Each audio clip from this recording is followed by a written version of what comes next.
네, 안녕하십니까. 자, 이번 시간에는 사이클런을 배워보도록 하겠습니다. 빅데이터 분석 기사 실기 한 권 완성, 예문사책을 베이스로 해서 이 수업을 촬영을 하고 있습니다. 그래서 교재가 필요하신 분은 이 책을 보시면 되겠습니다. 자, 파이썬 빅데이터 분석 패키지, 지난 시간에는 우리가 판다스를 봤었죠. 예, 판다스를 봤었고, 이번 시간에 이제 사이클런을 보는데요.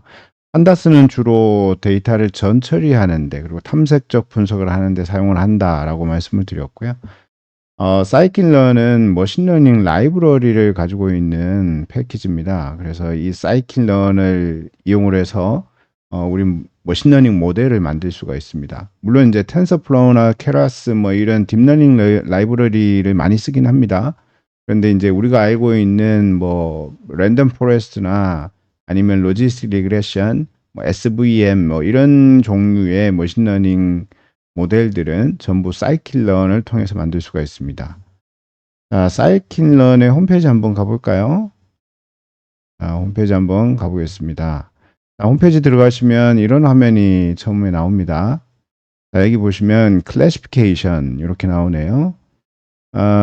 밑에 보시면 애플리케이션에 스팸 디텍션, 이미지 레커그니션 뭐 이런 것들이 나와요. 그리고 이제 알고리즘으로 그레디언트 부스팅, nearest neighbor, random forest, logistic regression 뭐 이런 것들이 있다고 나오네요. 그죠? 클래시피케이션은 분류를 얘기를 하는 거죠. 뭐 개, 고양이 분류하는 거, 스팸이냐, 스팸이 아니냐라는 거 분류하는 거. 이런 것들이 이제 클래시피케이션 문제고요. 그 다음에 나오는 게 리그레션입니다. 리그레션은 이제 한국말로는 회귀라고 얘기를 합니다. 그리고 이제 숫자 값을 예측할 때 사용을 하죠. 그래서 여기 보시면 predicting a continuous value라고 이렇게 나옵니다. 그래서 연속형 숫자 값을 예측하는 데 사용을 합니다.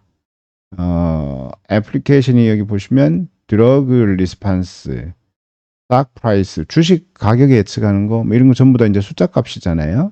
예, 이런 데 사용이 되고요.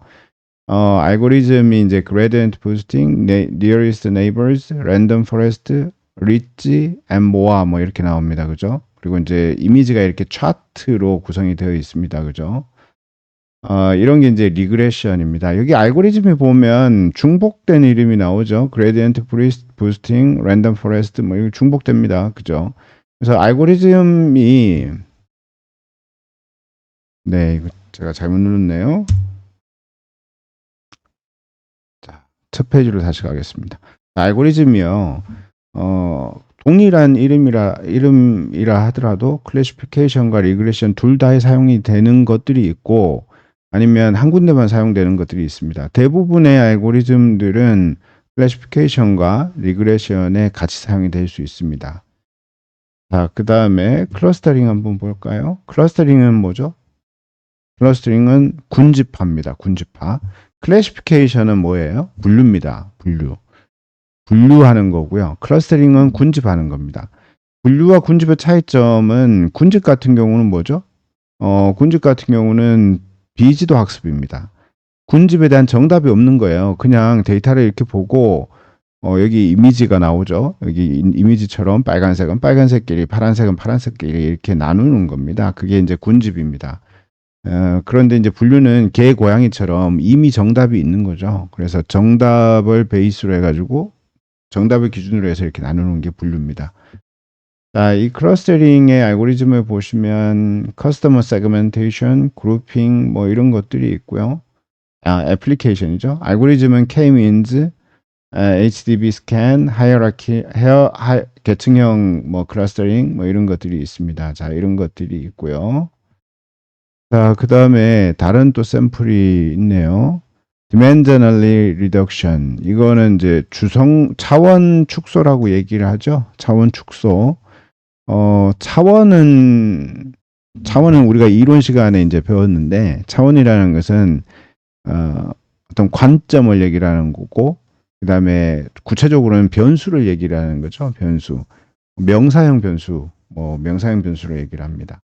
그러니까 이런 것들 얘기하는데 차원이 변수가 많다라는 것은 뭐죠? 변수가 많다라는 것은 분석해야 될 대상이 너무 많다라는 거죠. 분석해야 될 관점이 너무 많다는 얘기예요. 그래서 이제 변수의 수를 줄이는 게 바로 이제 dimensionally reduction입니다. 근데 이제 변수의 수를 줄인다고 해서 하나를 이렇게 선택하는 게 아니고요. 변수를 몇 개 묶어가지고 융합하는 이런 형식으로 되는 거고, 대표적인 게 이제 PCA죠. 자, 그 다음에 또 모델 셀렉션 기능이 있습니다. 모델 셀렉션, 모델을 선정하는 기능이죠. 선택하는 기능입니다. 그런 게 있고, 그 다음에 이제 프리 프로세싱. 데이터를 전처리하는 거를 우리가 판다스로도 할 수 있지만, 여기 사이클런으로도 할 수가 있습니다. 자, 이런 일들을 할 수가 있다라는 거고요. 자, 여기 보면 뭐 유저 가이드나 샘플이나 뭐 이런 것들이 있습니다. 그래서 이런 걸 보시면서 공부를 하시면 될 것 같습니다. 여기 보면 리니어 모델 뭐 이런 것들이 있네요. 슈퍼바이즈드 러닝 이거 뭐죠? 지도학습이죠. 여기 리니어 모델 뭐 리니어 이 커널 리치 서포트 벡터 뭐 이런 것들 많이 있습니다. 그다음에 샘플 예제들이 이렇게 있어요. 그래서 이런 것들을 보시면서 공부를 하셔도 되고 그렇습니다. 자, 요거 사이켄너는 이 정도에서 보고요. 다시 수업으로 돌아오겠습니다. 자, 사이클런 홈페이지 들어가 봤고요. 자, 사이클런을 우리가 사용하려면 먼저 사이클런을 임포트를 해야 됩니다. 임포트를 할 때는 import scikit-learn 하면 되죠. 그 다음에 사이클런의 버전 한번 실행해 볼까요? 자, 그러면 이제 사이클런의 버전이 이렇게 나옵니다. 1.2.2 버전이 이제 계속 업데이트가 돼요. 업데이트가 되기 때문에 아마 교재에서 제공해주는 버전하고 조금 다를 수도 있습니다. 그래도 이제 사용하는 방식은 크게 차이가 없기 때문에 문제없이 쓰실 수 있을 거고요. 자, 그렇습니다. 자, 먼저 우리가 사이클런을 실습을 하려면 사이클런의 내장 데이터 세트를 이용을 해서 할 건데요. 내장 데이터 세트를 한번 보도록 하겠습니다. 자, from scikit-learn의 데이터 세트 import load iris. 자, 아이리스 데이터를 이용해서 우리가 실습을 진행해 보겠습니다. 아이리스 데이터는 붓꽃이죠. 붓꽃 데이터고요. 붓꽃 데이터는 그 꽃잎의 크기와 그 다음에 꽃받침의 크기로 붓꽃의 종류를 분류하는 그런 데이터입니다. 그래서 분류 문제를 실습할 때 가장 많이 사용하는 데이터가 바로 붓꽃 데이터입니다. 자, 이 아이리스 데이터를 우리가 load 아이리스 로딩을 한번 해보겠습니다. 자, 로딩을 해볼게요. 오류가 났네요. scikit-learn.dataset 네. 글자가 하나 빠졌네요. 아이리스 여기도 빠졌네요. 자, 이렇게 해서 로딩을 하고요. 로딩을 했으면 이 데이터를 한번 보셔야 될 거잖아요. 그죠? 뭐 일단 아이리스 데이터가 어떤 데이터 타입인지 한번 볼게요. 여기 보니까 scikit-learn의 utils.bunch의 bunch 뭐 이런 데이터 타입이다 이렇게 돼 있네요. 그러면 이 데이터 타입을 우리가 바로 사용하기는 조금 어려울 것 같아요. 그죠? 이거를 프린트를 해서 이렇게 보겠습니다. 그리고 여기 코드가 좀 제한이 되네요. iris.keys 해서 iris 키는 도대체 어떻게 구성되어 있는지 한번 보겠습니다. iris 키는 dict underbar keys에서 데이터 타겟, 프레임, 타겟 네임즈, 뭐 설명, 피처 네임, 파일 네임, 뭐 데이터 모듈 뭐 이렇게 구성이 되어 있네요. 그죠? 자, 이렇게 구성되어 있는데요.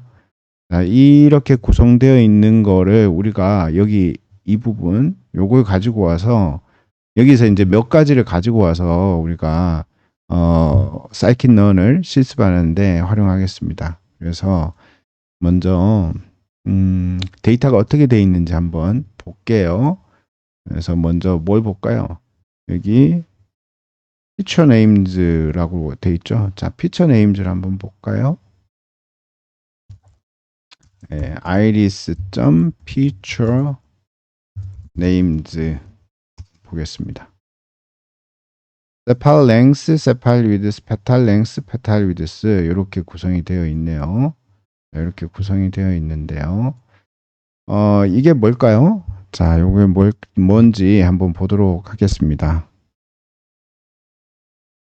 자, 제가 구글에서 이제 검색을 좀 해봤고요. 자, 아이리스 데이터죠. 아이리스 꽃입니다. 예, 아이리스 꽃이고, 종류가 벌시칼라, 세토사, 버지니카 세 가지 종류가 있습니다.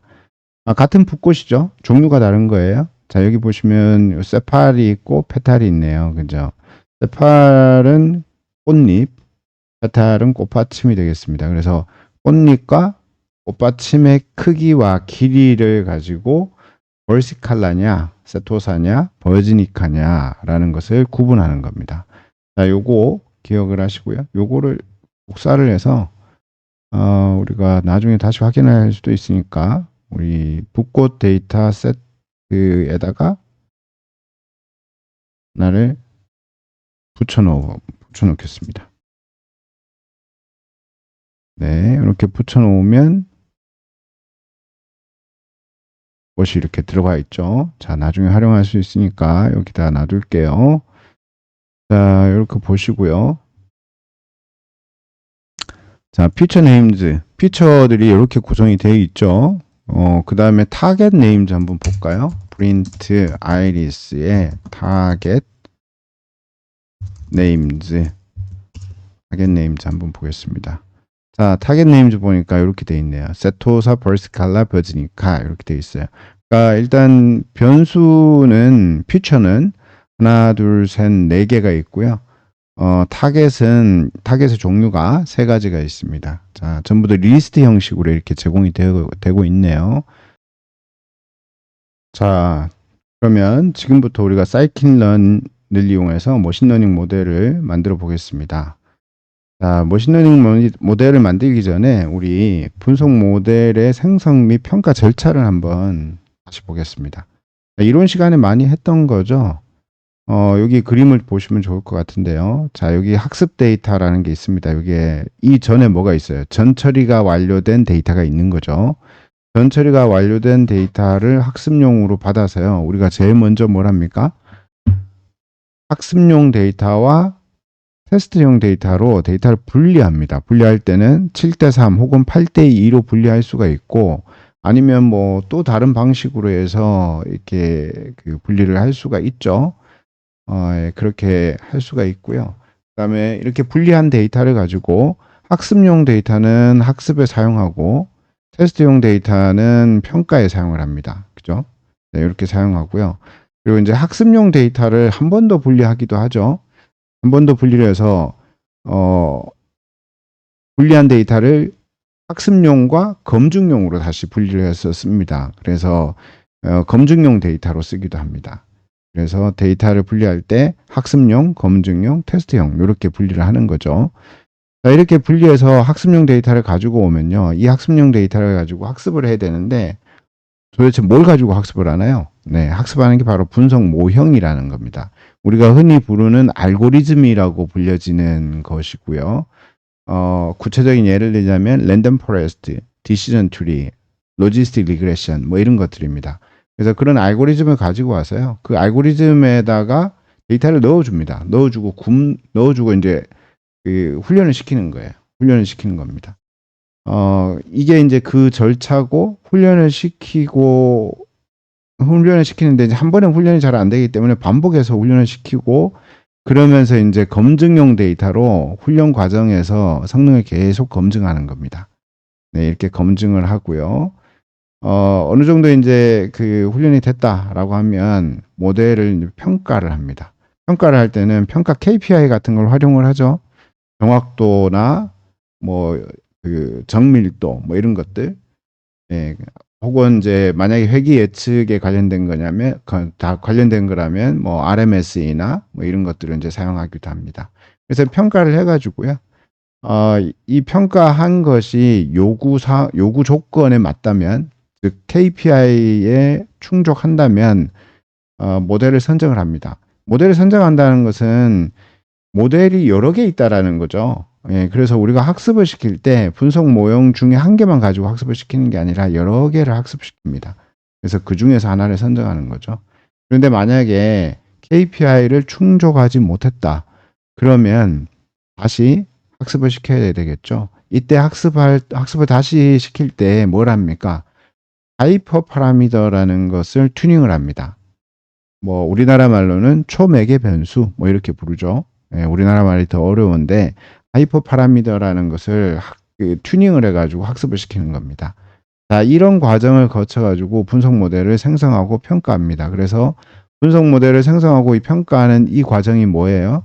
우리 분석 기사 실기 시험의 이 유형에 해당이 되는 겁니다. 그래서 이 유형 같은 경우는 데이터 전처리 문제를 다 포함하고 있습니다. 포함하고 있고 평가하는 부분까지 쭉 연결되니까 이 분석 모델 생성 평가 과정을 전부 다 알고 있어야 된다는 얘기겠죠. 자, 이걸 염두에 두시고 수업에 들어가 보도록 하겠습니다.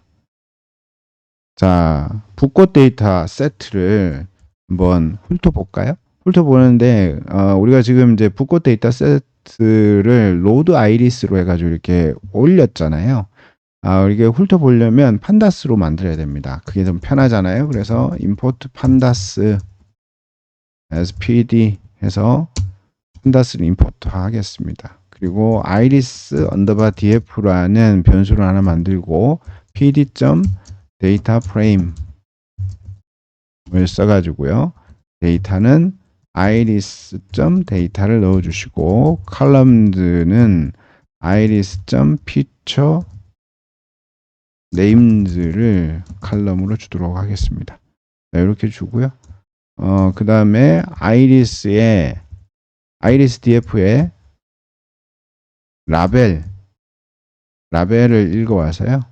iris의 타겟 데이터를 넣어주고, 자, iris.head를 한번 찍어 보겠습니다. 아니죠. iris의 타겟 데이터를 읽어와서 iris df에 라벨로 넣어주겠습니다. 자, 이렇게 해서 한번 읽어보면요. 스팔 랭스, 스팔 위드스, 페탈 랭스, 페탈 위드스, 라벨 해가지고 딱 5개의 컬럼을 가지고 있는 표로 구성이 되었습니다. 그죠? 이게 데이터 프레임이죠. 자, 데이터 프레임이 이렇게 구성이 되었죠. 저는 여기다가 프린트를 안 썼는데 다시 한번 써보겠습니다. 이건 습관적으로 쓰는 게 좋습니다. 시험 환경에 이제 프린트를 습관적으로 프린트로만 출력하게 되어 있으니까 자, 이렇게 쓰는 거예요. 자, 이렇게 보도록 하겠습니다. 그 다음에 학습용 데이터와 테스트용 데이터로 데이터 세트를 한번 분할을 해 보겠습니다. 자, 우리 실습 과정에서 여기에 해당이 되는 거죠. 분석 모델 생성 과정에서 여기 학습 데이터에 해당이 됩니다. 그래서 데이터 세트를 어떻게 분할을 해 볼까요? 한 뭐 8대2 정도로 분리를 해 보겠습니다. 자, 그러면 학습 데이터와 테스트 데이터를 분리를 할 때는 이때부터 이제 scikit-learn을 쓰시면 됩니다. from scikit-learn. 여기에 모델 셀렉션이라는 게 있습니다. 이거를 임포트를 하는데 train test split이라는 이 함수를 불러드립니다. 이렇게 불러드리고요. 여기 레퍼런스가 다 나오죠. 예, 화면에 보신 것처럼 레퍼런스가 나오는데 가급적이면 치겠습니다. 자, 여기에 iris의 데이터라는 변수를 하나 지정을 하고요. iris 데이터를 연결하고 iris의 라벨을 연결하고 iris의 타겟을 연결하도록 하겠습니다.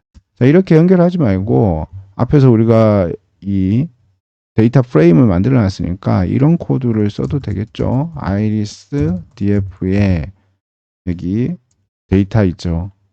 이 칼럼이 4개였잖아요. 이 칼럼 4개를 중첩 리스트로 해서 이렇게 넣어줘도 되죠. 자, 이렇게 넣어줘도 괜찮습니다. 물론 조작이 좀 필요하죠. 이렇게. 자, 이런 것들이 이제 약간 번거로워서 네, 제가 그냥 iris의 데이터로 사용을 했습니다. 자, 이렇게 해주셔도 됩니다. 자, 이런 식으로 하셔도 되고요. iris라는 데이터를 그냥 로드를 시켜놨으니까 바로 iris 객체에서 데이터와 타겟을 매핑을 시켰습니다. 자, 이렇게 한 다음에 우리는 train test split을 이용을 해서요. train 이걸 이용해서 분리를 하겠습니다. 스플릿을 여기에 train test split 안에다가 뭘 넣어줘야 되냐면 여기에다가 x 데이터, y 데이터 그리고 테스트 사이즈를 넣어줘야 됩니다. 그래서 여기서 x 데이터는 뭐예요? iris 언더바 데이터고요. x 변수죠. x 변수들 피처들이고요. 그 다음에 y 변수 정답이죠. iris 라벨을 넣어줍니다. 자, 이걸 넣어주고요. 그 다음에 테스트 사이즈를 0.2 정도로 분리를 하겠습니다. 자, 이렇게 하고요. 교재에는 이제 랜덤 스테이트라는 게 나와 있어요. 이 랜덤 스테이트는 뭐냐? 이게 이제 그 랜덤 스테이트라는 걸 안 쓰잖아요. 그러면 교재하고 아마 결과값이 다르게 나올 겁니다. 그래서 저는 이제 랜덤 스테이트 11 이렇게 입력을 해줬습니다. 자, 이렇게 해줬는데 이 트레인 테스트 스플릿이 반환하는 값이 있겠죠. 그래야지만 이 우리가 학습용 데이터와 테스트용 데이터를 분리를 할 수가 있는 거니까요. 그래서 반환을 할 때는 반환하는 데이터들을 우리는 변수로 받습니다. xtrain, y test, y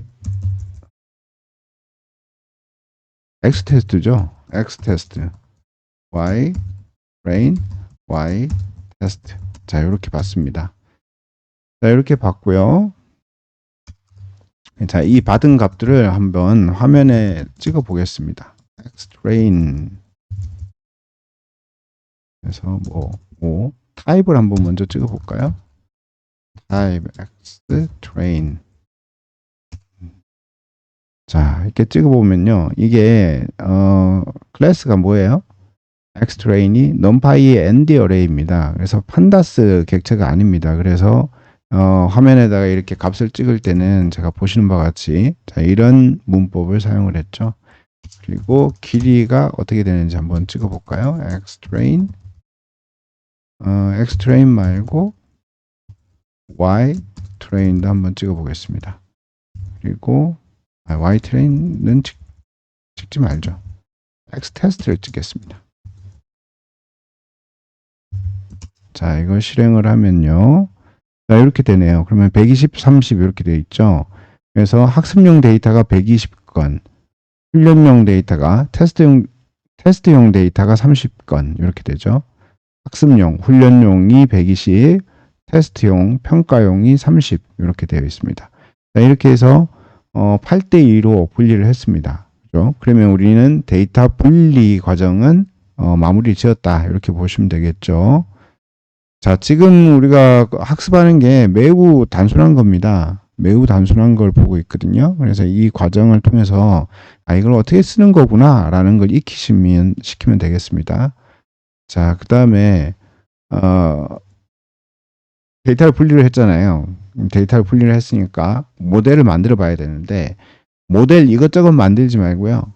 자, 이번 수업에서는 딱 의사결정 트리 한 개만 만들어 볼까요? 자, 의사결정 트리 한 개만 만들어 보겠습니다. from scikit-learn의 tree라는 패키지로부터 import decision tree slash fire 네, 이걸 불러오도록 하겠습니다. 자, 그리고 이게 레퍼런스가 나오면 저는 좋은데요. 여러분들은 이게 어차피 쳐야 되잖아요. 그러니까 레퍼런스가 안 나오도록 레퍼런스가 나오더라도 전부 다 타이핑을 하시기 바랍니다. 그래서 decision tree classifier 하고요. 여기 분리를 하면 되겠죠. 객체를 생성하면 되겠죠. 네, 이렇게 생성하고요. 책에는 이제 랜덤 스테이트가 들어가 있거든요. 네, 이렇게 넣어줘도 됩니다. 이렇게 넣어주고요. 자, 분리를 했으면 어떻게 합니까? 분리를 한 다음에 모델을 훈련을 시켜야 되죠. 그래서 dtclf.fit 하고요. 여기에다가 xtrain, ytrain 해서 훈련용 데이터를 넣어줍니다. 이게 모델 훈련 시키는 거예요. 모델 훈련. 기억하셔야 될 게 있는데, 기억하셔야 될 게, 이 머신러닝 모델 패키지에 이 사이킷런에서 훈련을 시키는 부분은 전부 다 fit이라는 함수를 이용해서 이루어집니다. 그래서 fit 들어가면 전부 다 훈련이야. 이렇게 생각하시면 됩니다. 네, 그렇게 생각하시면 되고요. 자, 한번 실행해 볼까요? 자, 실행했더니 뭔가 결과가 이렇게 나옵니다. 이게 뭘까요? 예, 얘가 모델인 겁니다. 훈련된 모델이에요. 그러면 이제 DTCLF라는 이 변수에 훈련된 모델이 매핑이 되어 있는 겁니다. 그러면 이 훈련된 모델을 가지고 뭘 해요? 예, 이걸 가지고 이제 테스트하고 평가를 할 수 있는 겁니다. 자, 그러면 평가를 한번 해볼까요? 네, 평가를 한번 해보겠습니다. 그럼 from 평가는 어떻게 하느냐? scikit-learn에 보면 matrix라는 패키지가 있습니다. 여기서 import 지금은 이제 accuracy 정확도 가지고 할 텐데요. 정확도가 아니라 다른 방식으로 할 수도 있겠죠. 다른 방식은 나중에 보고 우리는 accuracy score만 보도록 하겠습니다. 그래서 이걸 import 하시고요. dt underbar clf predict라는 게 있습니다. predict. 이 predict 안에다가 x underbar test를 넣어줍니다. 자, 이렇게 하면 이제 예측이 되는 거예요. 근데 이 예측된 값을 뒤에서 평가해야 되니까 변수로 하나 받아주면 좋겠죠? 자, 이렇게 받고요. 자, 이 변수로 받은 걸 가지고 정확도가 어떻게 되는지를 확인해 봅니다. 우리가 정확도를 보기 위해서 accuracy score를 가지고 왔죠. accuracy score 안에다가 뭘 넣어줍니까? 여기에다가 정답을 넣어줍니다. y-test를 넣어주고요. 그 다음에 예측한 값을 넣어줍니다. 그렇죠? 예측한 정답이죠. 이건 실제 정답이고 얘는 예측한 값입니다. 그래서 이거 두 개를 넣어주면 아마도 accuracy score 안에서 y-test와 pred를 비교해가지고 정확도를 뽑아낼 겁니다. 그죠? 이 뽑아낸 정확도를 변수로 하나 받겠습니다. 받아가지고 밑에 한번 뿌려볼까요? 정확도. 자, 이렇게 넣어 보겠습니다. 그리고 accuracy core. 자, 한번 실행해 보겠습니다. 자, 이렇게 실행을 했더니 예측 정확도가 바로 튀어나오네요. 네, 바로 출력이 됩니다. 0.93. 93.3%의 정확도를 보이고 있습니다. 자, 이게 다입니다. 이게 다예요. 여기까지 하시면 모델이 하나 만들어지고 그 모델의 평가까지 이루어진 겁니다. 그래서 과정을 매우 축약해서 제가 보여드렸어요. 이 축약한 거 이게 다예요. 그러니까 공부를 하실 때 우리는 시험을 목표로 하고 있잖아요. 시험을 목표로 하고 있으니까 이 과정 자체를 익힐 수 있도록 매우 단순하게 실습을 해보시면 되겠죠. 자, 그렇게 하시면 됩니다. 이게 단데요. 물론 이제 뒤쪽에 가면 약간 응용된 문제들이 막 나오면 곤란한 것들이 있어요. 그래서 이제 그런 것들을 좀 배워야 됩니다. 좀 배워야 된다라는 걸 알고 계시고요. 자, 여기까지가 모델을 만드는 거예요. 그런데 우리가 모델을 만들 때 데이터를 좀 전처리를 해줘야지만 정확도를 올릴 수가 있습니다. 정확도, 그러니까 모델의 품질을 올릴 수가 있습니다. 모델의 성능을 올릴 수가 있어요. 그런 데이터 전처리에 대해서 조금 익혀 볼 텐데, 사이킷런에 보면 데이터 전처리하는 그 기능들이 있거든요. 한번 보겠습니다. 자, 첫 번째가 레이블 인코딩입니다. 여기서 우리가 이제 인코딩이라는 개념을 익혀야 되는데요. 이미 필기 시간에 공부를 하셨겠지만 인코딩을 다시 한번 보자면, 자, 인코딩은 변수의 특히 카테고리형 변수의 값을 숫자로 바꿔주는 게 인코딩입니다. 그럼 카테고리 변수의 값을 왜 숫자로 바꿔주죠? 머신러닝 모델은 대부분의 모델 알고리즘은 문자를 인식하지 않고요. 숫자 값을 인식을 합니다. 그래서 바꿔주셔야 됩니다. 그래서 이렇게 인코딩, 숫자로 바꿔주는 방식이 두 가지가 있는데, 첫 번째는 라벨 인코딩이고요. 레이블 인코딩 이렇게 부르기도 합니다.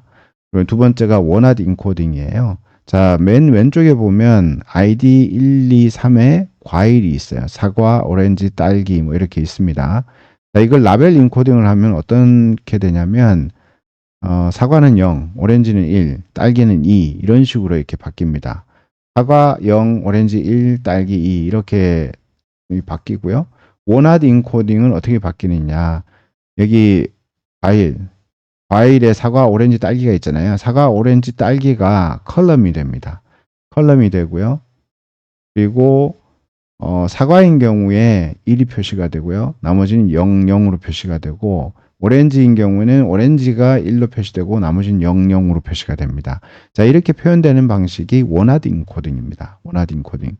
자, 원하드 인코딩 같은 경우 어때요? 카테고리성 밸류의 값이 많을 경우에는 컬럼이 무지하게 많이 늘어나겠죠. 네, 그런 단점이 있습니다. 그죠? 그런데 일반적으로 이제 원하드 인코딩이 조금 더 많이 사용하죠. 그리고 이제 이런 원하드 인코딩 방식은 모든 알고리즘에서 다 받아주기 때문에 더 많이 사용을 합니다. 자, 그렇고요. 자, 인코딩을 한번 해보겠습니다. 인코딩은 그러면 어떻게 할 수 있느냐? 자, 먼저 라벨 인코딩부터 한번 해볼까요? from scikit-learn의 preprocessing이라는 걸 임포트 하고요. 여기로부터 임포트 할 때 라벨 인코더를 임포트를 하겠습니다. 자, 이렇게 임포트를 하고요. 아이템을 한번 만들어 볼까요? 네, tb 이제 카테고리 밸류를 만들어 보는 거죠. 냉장고, 전자레인지, 컴퓨터, TV, 냉장고, 컴퓨터. 자, 이렇게 이제 아이템들이 있다고 치겠습니다. 자, 이걸 바꾸는 거예요. 그래서 인코더를 하나 먼저 만들어야 됩니다. 라벨 인코더. 자, 이 함수를 이용을 해서 라벨 인코더를 생성을 하고요. 그 다음에 인코더.fit 안에다가 아이템즈를 넣어줍니다. 자, 이 핏은 뭐라 그랬죠? 핏은 학습이라고 말씀드렸습니다. 그래서 저 아이템즈라는 데이터를 학습을 하는 겁니다. 여기 오타가 있었네요. 아이템즈인데 ME로 썼네요. EMS로 쓰겠습니다. 자, 학습을 시키는 거고요. 그 다음에 라벨즈는 인코더 점 학습을 시킨 다음에 트랜스폼 변환을 시키는 겁니다. 아이템즈. 자, 이렇게 해서 변환을 시킵니다. 이게 트랜스폼을 이용해서 인코딩을 하는 겁니다. 인코딩을. 자, 이렇게 인코딩 하고요. 인코딩한 값을 한번 볼까요? 라벨즈에서 한번 보겠습니다. 자, 한번 실행해 보겠습니다. 자, 이렇게 실행했더니 이렇게 나오네요. 01340244. 자, 이렇게 나와요. 0이 아마 TV일 것 같긴 한데요. 정확하게 TV인지 잘 모르겠죠. 1이 냉장고일 것 같긴 한데 정확하게 잘 모르겠습니다. 그죠? 그러면 이게 도대체 어떻게 라벨링이 되어 있는지 확인 한번 해보겠습니다. 자, 라벨 인코더에 여기에서 클래시즈라고 있습니다. 자, 이 클래시즈를 불러오겠습니다. 자, 클래시즈를 보니까 이렇게 되어 있네요. TV, 냉장고, 전자레인지, 컴퓨터 이렇게 되어 있습니다. 그래서 아이템즈를 읽어가지고요. 여기서 중복을 제거하고 클래스를 만들었네요. 그죠?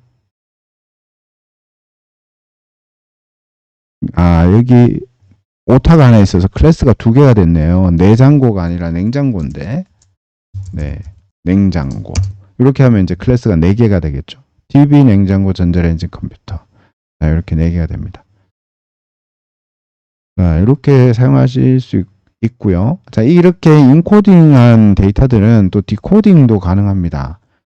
디코딩도 가능한데요. 여기 encoder.inverse transform이라는 함수가 있습니다. 네, 트랜스폼이 있고요. 여기에다가 뭐 앞에서 이거 그대로 카피해 볼까요? 네, 카피해서 넣는데 이게 또 리스트 타입으로 넣어줘야 되니까요. 이렇게 넣어주겠습니다. 이렇게 하면 이제 변환이 되는 거예요. 변환이 되는데 이 변환된 값을 한번 출력을 해보기 위해서 변수 오리진으로 넣어 보겠습니다. 예.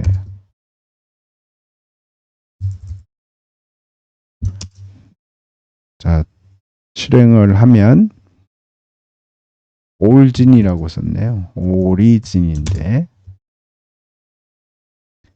자, TV 냉장고, 전자레인지, 컴퓨터, TV 냉장고, 컴퓨터. 자, 보시는 바와 같이 다시 디코딩이 됐죠. 자, 이렇게 디코딩 시킬 수도 있습니다. 자, 레이블 인코딩 같이 봤고요. 그 다음에 원하드 인코딩 한번 보겠습니다. 자, 원하드 인코딩은 두 가지 방식으로 할 수가 있는데 사이클런을 이용해서 할 수도 있고요. 그리고 이제 판다스의 getDummies라는 함수를 이용해서 할 수도 있습니다. 먼저 scikit-learn을 이용해서 하는 거 한번 해보겠습니다. 자, from scikit-learn.s 오타가 많이 나요. scikit-learn.preprocessing import 여기 one hot encoder라는 게 있고요. 자, 여기에서부터 데이터를 받아오는데 이건 조금 약간 손이 가요. 네, 약간 손이 갑니다. 자, 그래서 원핫 인코더를 객체를 먼저 생성하고요. 이 생성한 객체를 뭐 변수에다가 이렇게 연결 한번 시켜 보겠습니다. 네, 이렇게 연결시키고요. 그 다음에 원핫 인코더에 여기에다가 fit 해서 데이터를 넣어주는데, 자, 이때 우리가 그 데이터를 넣어줄 때 입력하는 형식이 매트릭스 형태로 넣어줘야 됩니다. 예, 그래서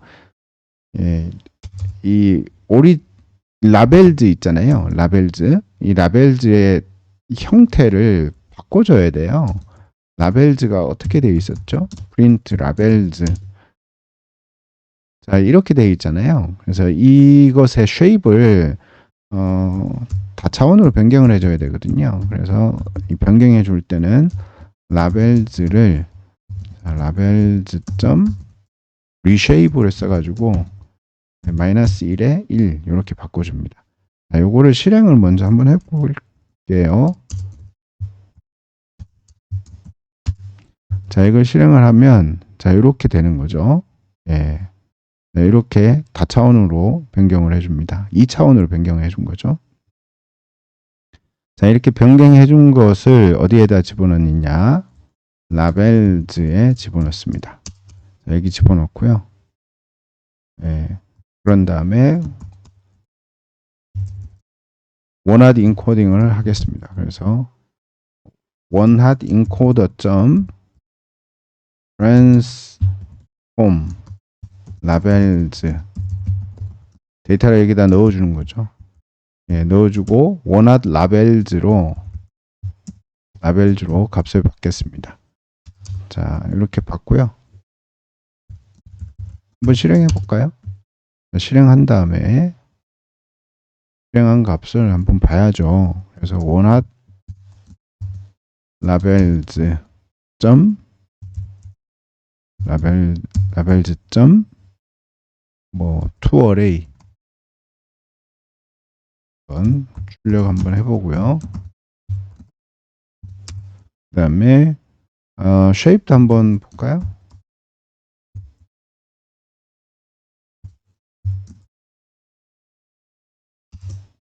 오류가 나겠군요. 갈로가 하나 더 들어왔습니다.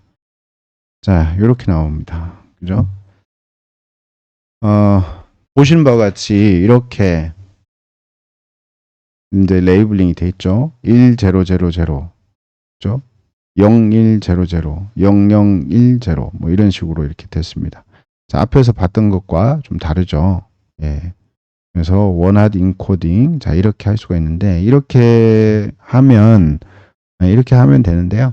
자, 이게 조금 어렵죠. 그래서 판다스의 원핫 인코딩 방식도 한번 배워보도록 하겠습니다. 먼저 임포트를 해야 되겠죠.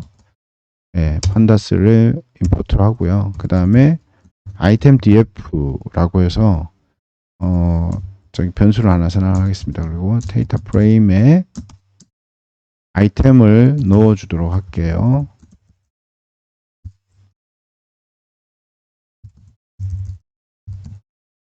자, 이렇게 하면 이제 판다스가 데이터 프레임 객체가 만들어지죠.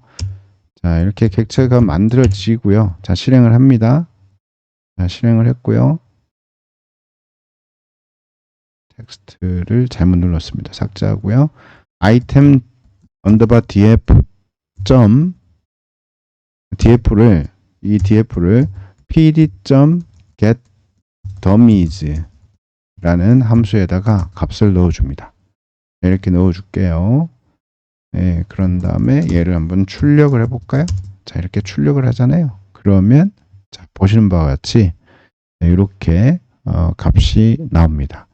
자, 지금 얘가 true, false 뭐 이렇게 나오잖아요. 자, 이건 뭐예요? 이거는 0101로 표시되는 거하고 동일한 거죠. 네. 이렇게 사용을 할 수가 있습니다. 그래서 판다스의 원핫 인코딩을 쓰는 게 훨씬 더 간단하죠. 자, 이런 식으로 할 수가 있습니다.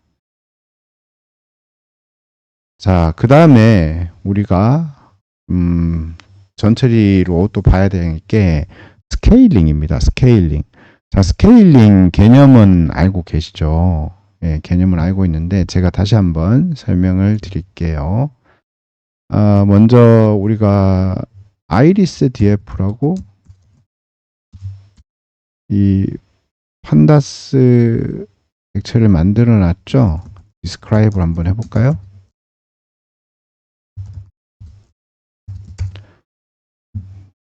자, describe.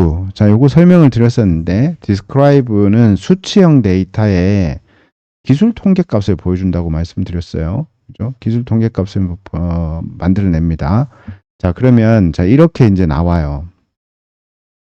각 변수가 있고요. 수치형 변수가 있고, 이 수치형 변수에 기술 통계값, count, mean, 뭐, 표준 편차, 뭐, 이런 사분위수들이 나옵니다.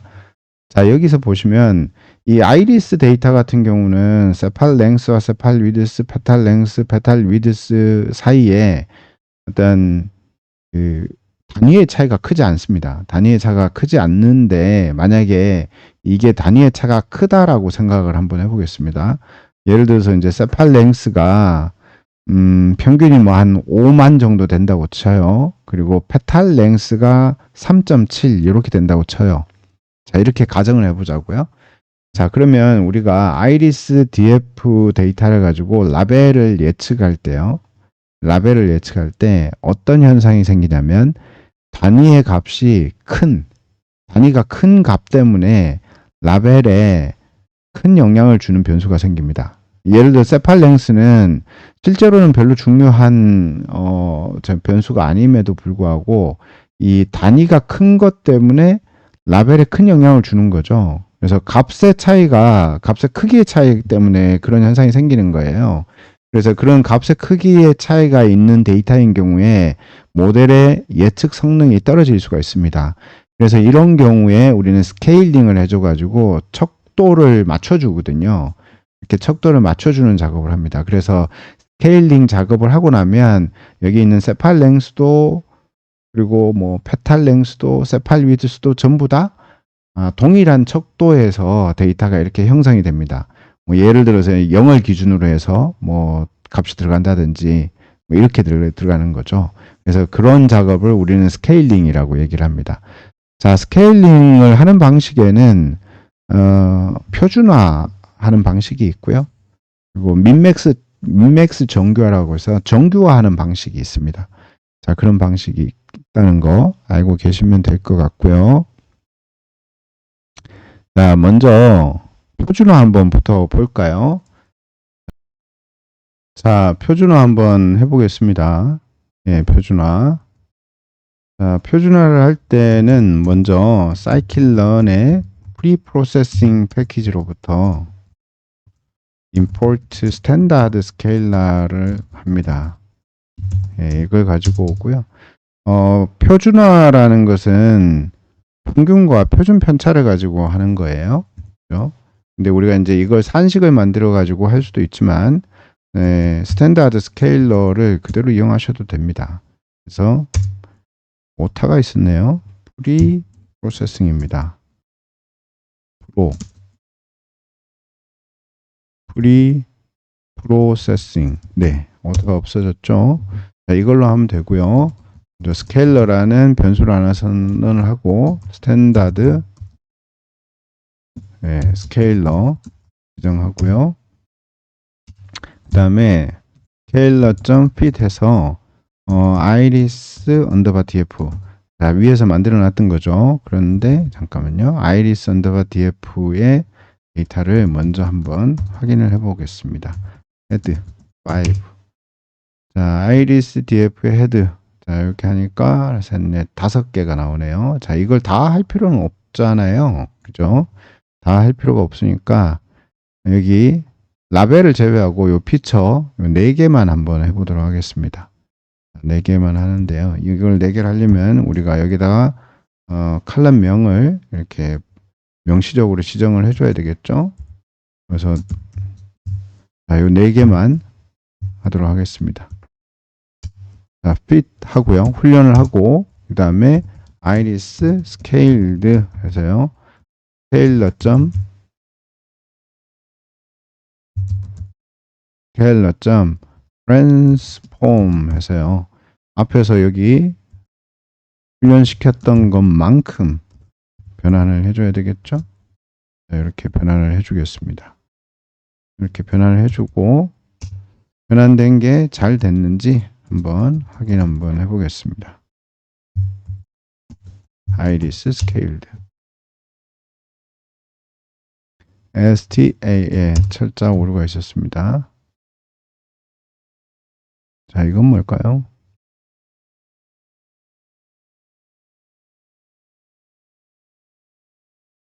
아, 네, 이거는 컬럼명이 조금 다르게 들어가 있죠. 네, 그래서 이게 콜랩이 레퍼런스 참조하라고 안내해 준 걸 썼더니 오류가 났네요. iris scaled 여기도 오타가 있네요. 자, 실행을 했습니다. 자, 실행했더니 데이터가 이렇게 나옵니다. 그죠? 뭔가 이렇게 뭐 표준화가 된 것 같긴 한데 여기 이 값들이 어느 컬럼이 어떤 변수에 해당되는지가 이제 알 수가 없습니다. 그래서 이거를 우리가 iris scale를 데이터 프레임으로 만들어서 변수를 한번 연결시켜 주도록 하겠습니다. 그래서 pd의 데이터 프레임에 데이터는 iris scaled를 넣어 주시고요. columns에 iris df의 columns iris df의 columns가 아니죠. iris df의 columns는 5개니까 feature names를 넣어 주도록 하겠습니다. 그리고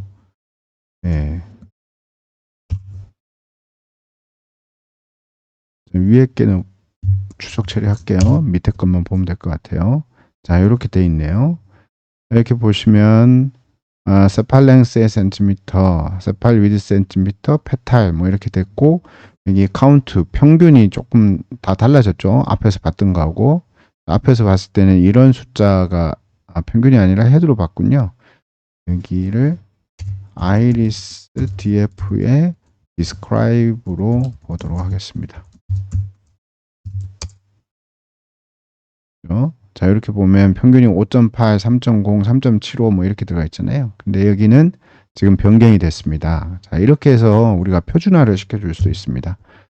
표준화를 시켜줄 수 있고요. 만약에 그 인류형 문제에서 표준화를 하라라는 문제가 나오면 그때는 아마 산식이 제공될 가능성이 있습니다. 그러면 그 산식에 맞춰 가지고 표준화를 그냥 수행하시면 되고요.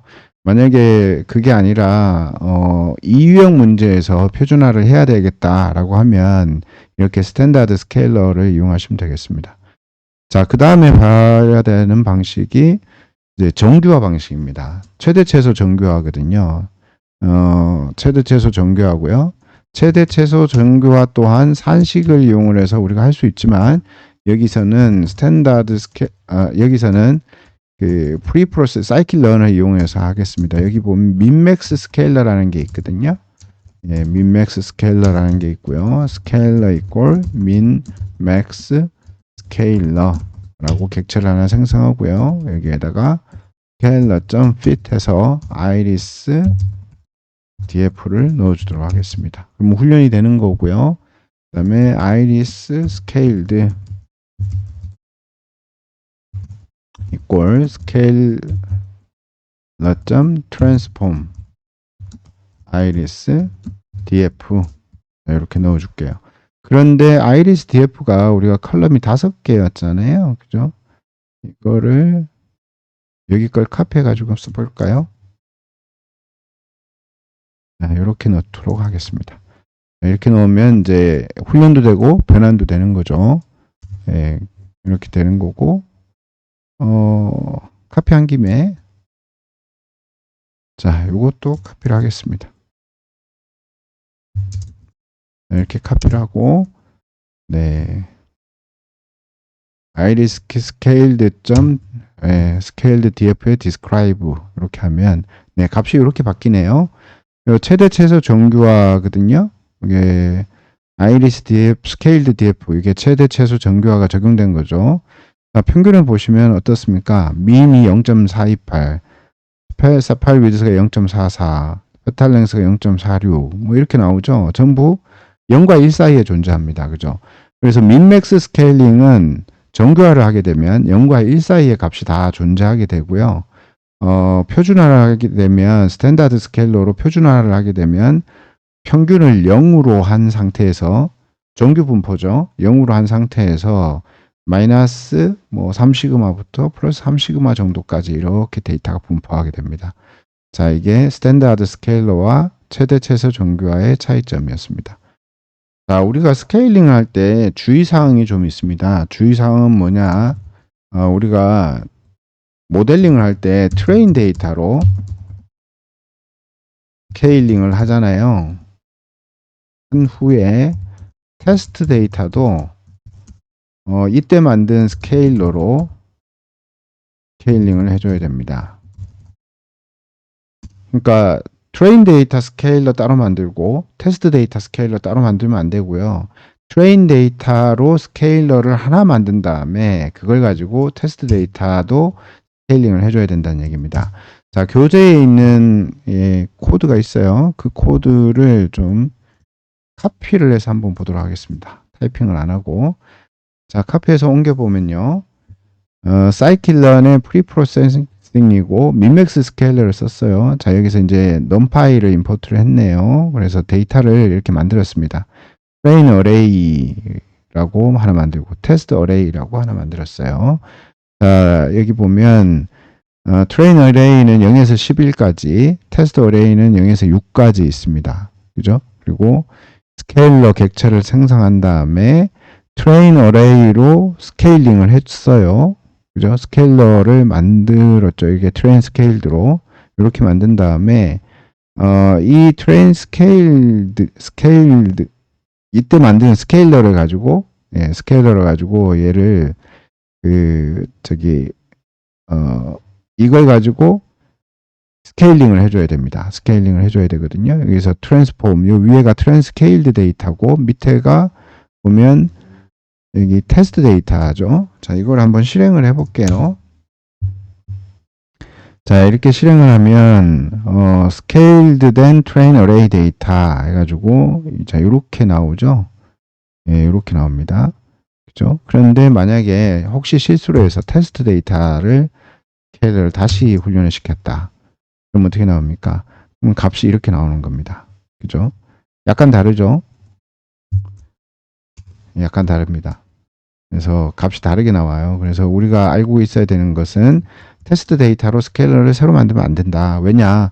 트레인 데이터와 테스트 데이터에 있는 데이터의 분포가 다르기 때문인 거죠. 다르기 때문에 트레인 데이터의 분포로 훈련된 스케일러를 가지고 테스트 데이터를 스케일링, 변환을 해줘야 됩니다. 자, 그 점 기억해 놓으시기 바랍니다. 아마 이 수업을 하시면서 약간 어려운 점이 있을 거예요. 어려운 점이 있을 건데, 이게 첫 시간이니까, 모델링한 첫 시간이니까요. 어렵다 하더라도, 반복해서 연습하시면서 좀 익혀보시고, 향후에 이제 문제도 풀어보고, 뭐 이러면서 조금 더 익숙해지실 거라고 생각합니다. 네, 그러면 이걸로 수업을 마치겠습니다. 수고하셨습니다.